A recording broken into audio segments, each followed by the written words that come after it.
कुछ रुतबा ऊंचा हो गया और मन में ये सोच आ गई कि हम इनसे ज़्यादा भक्ति करते थे तो ये उपलब्धि हमें क्यों नहीं मिली। तो ये परिस्थिति में इस तरह की सोच भी फिर वाक्य में ही भक्ति नहीं है, क्योंकि भक्ति तो फिर एक फलस्वरूप भक्त को क्या चाहिए। भक्त तो हर समय और भक्ति मांगता है, एक दुनियावी रूप में कुछ उपलब्धियां नहीं। कैसे मन हर समय इस परमात्मा का हो जाता है, एक ये एहसास कि अब परमात्मा जीवन में है तो इस परमात्मा ने जो भी करना है हमारी बेहतरी के लिए करना है, हमारे लिए वो अच्छा होगा। फिर जो अक्सर हम सुनते हैं कि क्यों, परंतु, इफ्स एंड बट्स, ये सारे ही सोच खत्म हो जाती है। फिर मन में ये सोच के साथ नहीं इंसान जीता कि हमने तो अच्छाई करी, उसके बदले हमें एक ऐसा क्यों बुरा किसी ने कह दिया। नहीं, वो अच्छाई किसी को कुछ दिखाने के लिए अच्छाई करी नहीं गई थी, वो अच्छाई इसलिए करी गई क्योंकि एक मन में अच्छाई है और ये अच्छाई की उपज स्वयं ये परमात्मा ही है। तो कैसे एक परमात्मा से जुड़ के एक मन में इसके ही एहसास से रहेंगे तो वाकई ही जीवन एक बहुत ही सहज जीवन होगा। इस स्थिर के साथ जुड़ गए, ये परमानेंट जो अपनी जगह पे ही कायम दायम है, तो फिर इसके साथ जुड़कर एक जीवन के उतार चढ़ाव के बावजूद मन एक पक्का हो गया अपनी जगह, मन स्थिर हो गया। तो ऐसे ही स्थिरता भरे, भक्ति भरे जीवन को हर किसी के लिए जीना संभव है। ये एक अपने आप में ही मनुष्य जीवन मिलना ही ये स्वाभाविक रूप में संभवता है कि ये एक कड़ी, आखिरी कड़ी इस आत्मा के यात्रा की, और वाक्य में ही अगर इस आत्मा को चैन देना है, मोक्ष देना है, एक साल्वेशन की ओर इस यात्रा हो इस आत्मा की, तो वो अभी हो सकता है, इसी मनुष्य जन्म में हो सकता है।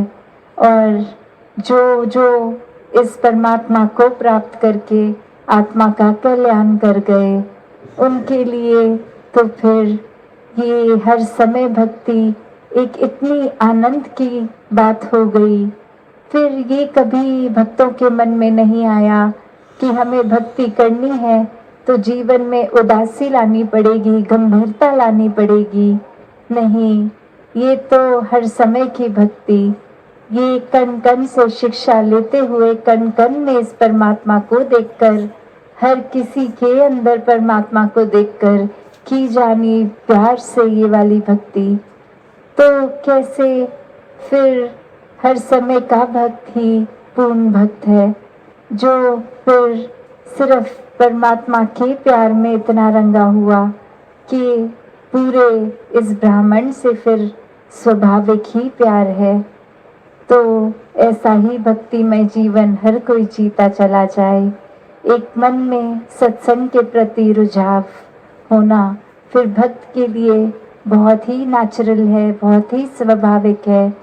फिर एक चाहे कितना भी दिन बिजी हो, जब पता है सत्संग मिल सकती है तो वो दिनचर्या को इस तरह भक्त मैनेज करते हैं कि ये सत्संग की सुनहरी घड़ी ये भी हाथ में आए, संतों के अनमोल वचनों को ये कान भी सुने, मन भी सुने, जीवन में वो एक अनमोल बातें लागू भी हों। कैसे सेवा के लिए मन हर समय तैयार है।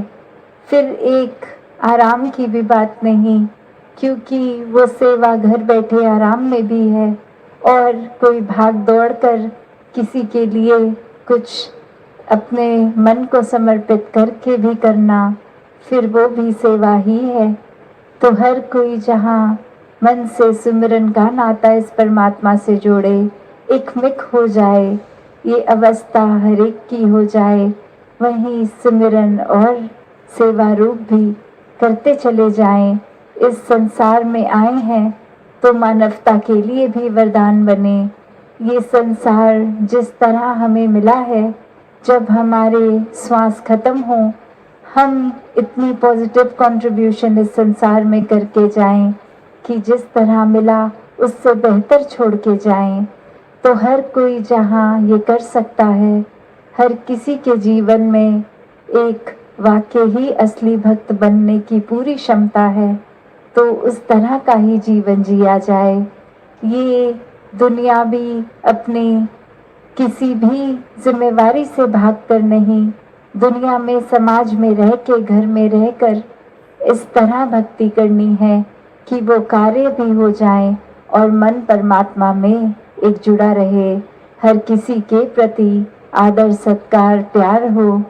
तो पहले प्यार खुद बनना है, फिर प्यार मन में ही होगा, जो प्यार आगे से आगे बांटते जाना है। तो इसी तरह हर कोई अपना जीवन जीता चला जाए। साथ संगत जी, धाम निरंकार जी।